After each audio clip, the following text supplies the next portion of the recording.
दादी की पहली सैलरी। विनोद ड्राइंग रूम में बैठकर टीवी देख रहा था। मनीषा और सरला देवी दोनों किचन में थे। मनीषा बर्तन मांज रही थी। सरला देवी सुबह के नाश्ते की तैयारी में लगी थी। 9 साल की पिंकी स्कूल जाने की तैयारी कर रही थी।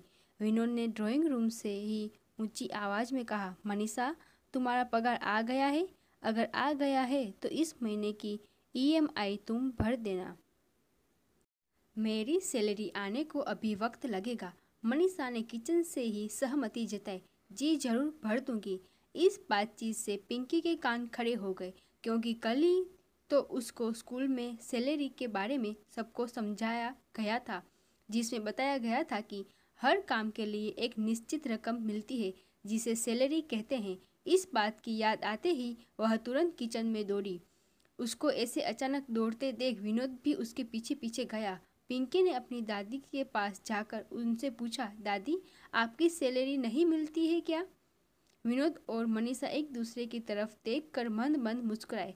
सरला देवी ने पिंकी को समझाते हुए कहा, बच्चा, तुम्हारे मम्मी पापा ऑफिस जाते हैं, इसलिए उन्हें सैलरी मिलती है। मैं तो घर पे ही रहती हूँ ना, इसलिए मुझे सैलरी नहीं मिलती। पिंकी को यह बात कुछ समझ नहीं आई, तो वह बोली, दादी, आप भी तो कितना सारा काम करती है। सुबह जल्दी उठकर नाश्ता बनाना, खाना बनाना, पूरे घर की साफ सफाई करना, कपड़े धोना, मुझे ट्यूशन पढ़ाना और बाजार जाकर राशन लाना और तरकारी लाना और भी पता नहीं क्या क्या। आपकी इन्हीं सभी कामों की वजह से तो पापा और मम्मी निश्चित होकर काम पर जाते हैं और मैं भी स्कूल में अच्छे नंबरों से पास हो पाती हूँ। तो क्या इन कामों की कोई वैल्यू नहीं है? पिंकी की बातें सुनकर कुछ पलों के लिए सब शांत हो गए। 9 साल की एक छोटी सी बच्ची जो सोच रही थी वह गलत नहीं था। विनोद और मनीषा के पास इसका कोई जवाब नहीं था, मगर सरला देवी के पास था।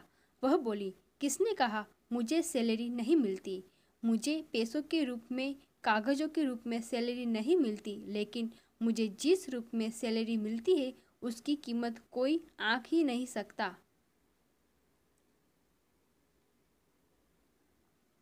मैं घर की जिम्मेदारी संभालती हूँ तो मुझे तुम्हारी मम्मी एक दोस्त के रूप में मदद करती है। तुम्हारी मम्मी की दोस्ती मेरे लिए वह सैलरी है। मुझे पैसों की ज़रूरत होती है और मैं तुम्हारे पापा को बोलती हूँ तो बिना यह जाने कि मैं उनका क्या करूँगी, वह मुझे झट से पैसे निकाल कर दे देते हैं। तुम्हारे पापा का यह विश्वास मेरी सैलरी है, और तुम जो मुझे इतना प्यार करती हो, मेरे बारे में इतना सोचती हो, वह तो मेरा बोनस है। अब बताओ, क्या मुझे किसी कम सैलरी मिलती है?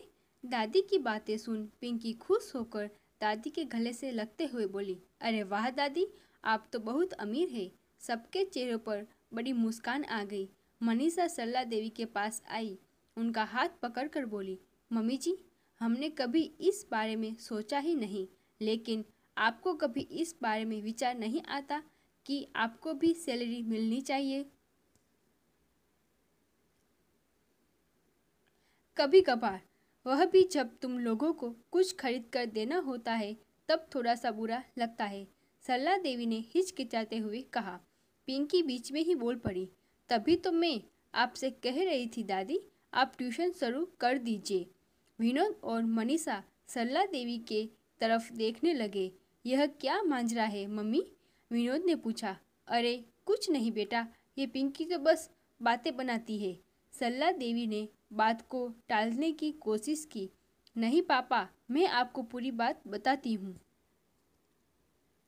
मेरी फ्रेंड रिंकू है ना, उसकी मम्मी एक बार मुझसे पूछ रही थी कि तुम हमेशा क्लास में अव्वल आती हो, हर विषय में अच्छे मार्क्स आते हैं, तुम कौन सी ट्यूशन क्लास से ट्यूशन लेती हो, मुझे भी बताओ, ताकि रिंकी को भी वही भेज सकूं।